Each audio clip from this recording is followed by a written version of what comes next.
जय जगन्नाथ जय जगन्नाथ जय जय जगन्नाथ।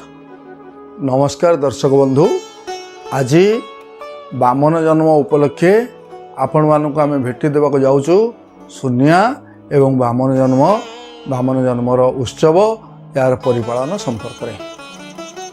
प्रिय दर्शक बंधु, भाद्रव मास शुक्ल पक्ष एकादशी हूँ तिथि। ये तिथि रे प्रभुंकर उत्थापन हुए, निद्रा उत्थापन हुए। जे प्रभु आषाढ़ मास शुक्ल पक्ष एकादशी हूँ शयन उत्सव, आज हूँ देव उत्थापन उत्सव और कार्तिक शुक्ल पक्ष एकादशी तिथि रे प्रभुंकर निद्रा भंग हम। ठीक 2 मास परे प्रभु आज जे कड़ले उठुंट पुणी 2 मास पर संपूर्ण निद्रारू उठे। प्रभु बामन को आज हूँ आविर्भाव दिवस। ये बामन होती किए से आमर जयदेव गीत गोविंद रे दशावतार स्तोत्र रे रचना करछंती। छलयसी विक्रमणे बळी मधुत बामन पदन खनीर जनित जन पावन केशव धृत बामन रूप जय जगदीश हरे जय जगदीश हरे। से बामन होउचंदी प्रभुंकर पंचम अवतार। से आसुचंती कहीं प्रभुंकर असाधारण लीला एवं ए मायाधर को पुत्र रूप में पाइबा पाई कश्यप आउ अदिति दीर्घ काल धरी तपस्या करथिले। तांको पयव्रत पालन करियाको हेतिला एवं पयव्रत पालन करिबा परे ये ठीक शुक्ल पक्ष द्वादशी तिथि रे प्रभुंकर जे जन्म लाभ घटिला। प्रभु जन्म नैतिले से द्वादशी तिथि रे एवं एमिति हला प्रभुंकर जन्म मात्रे 4 हस्त प्रभुंकर थिला। एवं जेहेतु प्रभु निज इच्छा रे चल प्रचल हुअंती, से अदिति एवं कश्यप को 4 हस्त देखी सारा परे पुणी जे स्वाभाविक जे खर्व रूप रूपांतरित हो गला।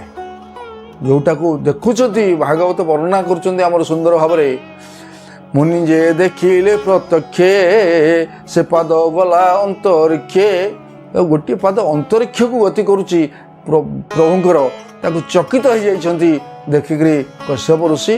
अदितिंकर पयव्रत कश्यपंकर पयव्रत पालन सार्थक होइछि।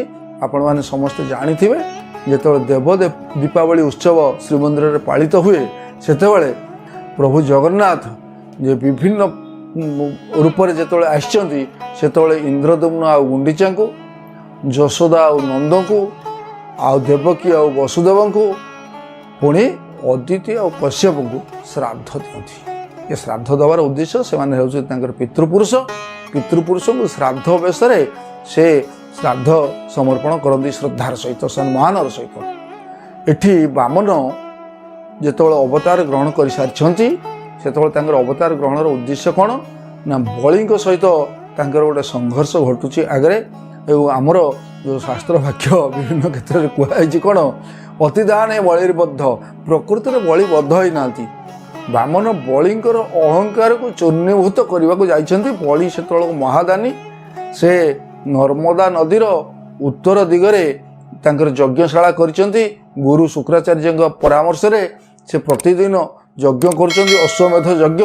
एवं जी जहाँ तांको याचना करुची बलि तांको संगे संगे तार मनोवांछा पूर्ण करुचंती। बलि द्वार रे बामन उपस्थित होइचंती। बामन को देखी बलि अति आह्लादित होइचंती, प्रणाम विधान करिसंती, पचारिचंती आपण कौन मागिबे मते मागंतु। एवं बामन सेठी कहिसंती मते मात्र 3 पाद भूमि दरकार। बलि चकित होइचंती, कहले तमे चाहिथिले को 7 दीप देई परथांती, तमे मो जीवनटा नै परथांत, मोर पुत्र कलत्र जहाँ चाहिथा तो मते देई परथांती। गोटे पिलाळिया बुद्धिरे तमे मागुच मात्र 3 पाद भूमि ना। सत्यबद्ध हुआ बलि, मु 3 पाद मागिबार यथेष्ट कारण अछि। कारणटी एहिटी मु जेते अधिक मागिबी मोर इंद्रिय माने आहुरी आकर्षित हेबे एवं कामनार विनाश घटव ना। सीना मोर संपत्ति किसी कार्य ना। एवं बलि चकित हेले। शुक्राचार्य गुरु शुक्राचार्य मना करुँच बारण करुँच बारंबार ଯେ ତମେ ସତ୍ୟବଦ୍ଧ ହୁଅ ନା ବଳି, କିନ୍ତୁ ବଳି ଯେହେତୁ ସତ୍ୟବଦ୍ଧ ହେଇଛନ୍ତି ସେ 3 ପାଦ ଭୂମି ଦେବା ପାଇଁ ଯେ ସଂକଳ୍ପ କରିସାରିଛନ୍ତି ଏବଂ ଶଙ୍ଖରେ ପାଣି ଟେକି ଦେଇଛନ୍ତି। ସହସା ବାମନ ଯେ ଅତି ବ୍ୟାପ୍ତ ହେଇ ଉଠିଲେ ତାଙ୍କର ବପୁ, କ୍ଷୁଦ୍ର ବପୁ, ଏବଂ ପ୍ରଥମ ପାଦରେ ସେ ସମଗ୍ର ଧରାକୁ ନେଇ ଚାଲିଗଲେ। ଦ୍ୱିତୀୟ ପାଦରେ ସ୍ୱର୍ଗ ଭୁବନ ଅଧିକାର କଲେ।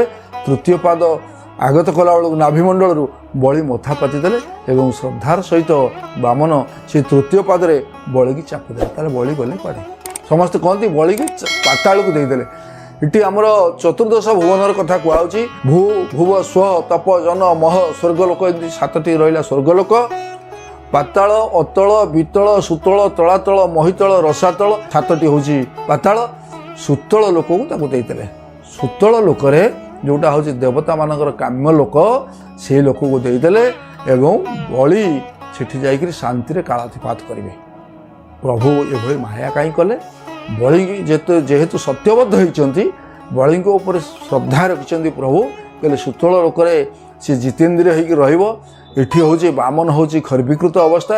ଆମର ଅଛି ରଥିତ ବାମନ ଦୃଷ୍ଟା ପୁନର୍ଜନ୍ମ ନ ବିଦ୍ୟତେ, ପୁଣି ଥରେ ଜନ୍ମ ଲାଭ ହୁଏ ନାହିଁ। ଯଦି ଆମେ ରଥରେ ବାମନକୁ ଦେଖୁଛନ୍ତି, ରଥ ହେଉଛି 3 ତାଳ, ଏ ଯେଉଁ 3ଟି ଭୂମି ଅଛି, ରଥର 3 ଭୂମି ଭିତରେ ବାମନଙ୍କର ପ୍ରଥମ ଭୂମି ଚାଲିଯିବ, ଦ୍ୱିତୀୟ ପାଦ ଚାଲିଯିବ, ତୃତୀୟ ପାଦ ଚାଲିଯିବ।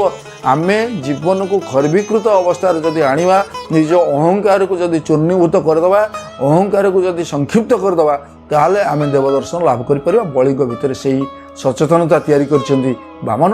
ଆଉ ସବୁଠାରୁ ଗୁରୁତ୍ୱପୂର୍ଣ୍ଣ କଥା ହେଉଛି ବଳି ସୁତଳକୁ ଗଲେ, ଯେଉଁଟା କାମ୍ୟ ଜାଗା, ସୁତଳ ଜାଗା, ଏବଂ ତାପରେ ସାବର୍ଣ୍ଣୀ ମନୁଙ୍କର ଅନ୍ତରାଳରେ ବଳିକି ସେ ଇନ୍ଦ୍ରପଦ ଦାନ କରିଛନ୍ତି।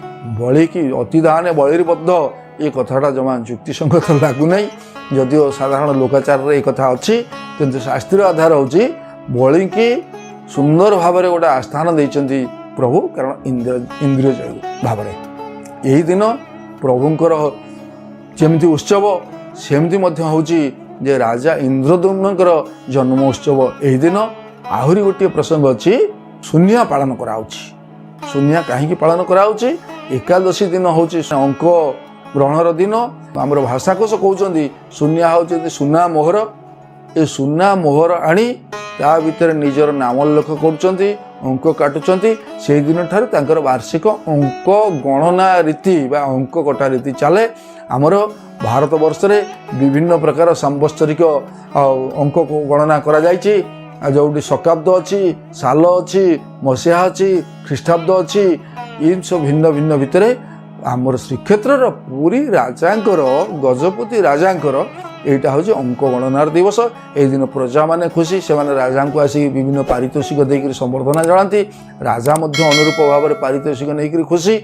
ରଜା ପ୍ରଜା ସମସ୍ତଙ୍କ ଭିତରେ ଗୋଟେ ସମନ୍ୱୟାତ୍ମକ ଭାବ এই ଶୂନ୍ୟଟି ଆଣେ, ଯେଉଁଟା ସମଗ୍ର ଉତ୍କଳର ଗୋଟେ ଗୌରବାବହ ଘଟଣା। ଏବଂ ଶ୍ରୀମନ୍ଦିରରେ ବାମନ ଜନ୍ମ ନୀତି ମଧ୍ୟ ପରିପାଳନ କରାଯାଏ। ଶୂନ୍ୟା ଏକାଦଶୀ ତିଥି, ବାମନ ଜନ୍ମ ଦ୍ୱାଦଶୀ ତିଥି, ଆଉ ପ୍ରଭୁଙ୍କର ଆବିର୍ଭାବ ହୁଏ। ପ୍ରଭୁ ବାମନ ସୁନ୍ଦର ଭାବରେ ସମଗ୍ର ଜନତାର ଇନ୍ଦ୍ରିୟକୁ ଖର୍ବିକୃତ କରି ତାଙ୍କୁ ଇନ୍ଦ୍ରିୟ ଜୟୀ କରାଇଛନ୍ତି ଏବଂ କରାଉଛନ୍ତି। ଆଗାମୀ ଅବସ୍ଥାରେ ପ୍ରତ୍ୟେକ ଭିତରେ ଯେଉଁ କାମନା ଅଛି ତାହାର ଖର୍ବିକରଣ ପାଇଁ ବାମନଙ୍କର ଅବତାର, ଏହି ଶିକ୍ଷା ଆମେ ଏଥିରୁ ପାଉଛନ୍ତି। ଯେଉଁଥିପାଇଁ ପଞ୍ଚମ ଅବତାରରେ ସେ ଆସିଛନ୍ତି। ବନଜଉ ଖରବଂ ତ୍ରିଭିରାମେ କୃପା କୃପା କୃଷ୍ଣସ୍ୟ 10 ରୂପାଣି ପ୍ରସିଦ୍ଧନ୍ତୁ ମନୋରଥ। ବନ ଶବ୍ଦର ଅର୍ଥ ଜଳ, ଜଳରୁ 2ଟି ରୂପ, ବନ ଶବ୍ଦର ଅର୍ଥ ବଣ, ବଣରୁ 2ଟି ରୂପ। ଖର୍ବ କହିଲେ ବାମନ ଅବତାର। ତ୍ରିଭିରାମେ ରାମ, ବଳରାମ, ପରଶୁରାମ, କୃପା ଅକୃପା, ଆଉ କୃପା ହେଲେ ବୁଦ୍ଧ, ଅକୃପା ହେଲେ କଳ୍କି। କୃଷ୍ଣଙ୍କର ଏହି 10 ଅବତାର ଆପଣମାନଙ୍କର ମନୋବାଞ୍ଛା ପୂର୍ଣ୍ଣ କରନ୍ତୁ। ଜୟ ଜଗନ୍ନାଥ, ଜୟ ବାମନ, ଜୟ ଜଗନ୍ନାଥ, ଜୟ ପତିତ ପାବନ।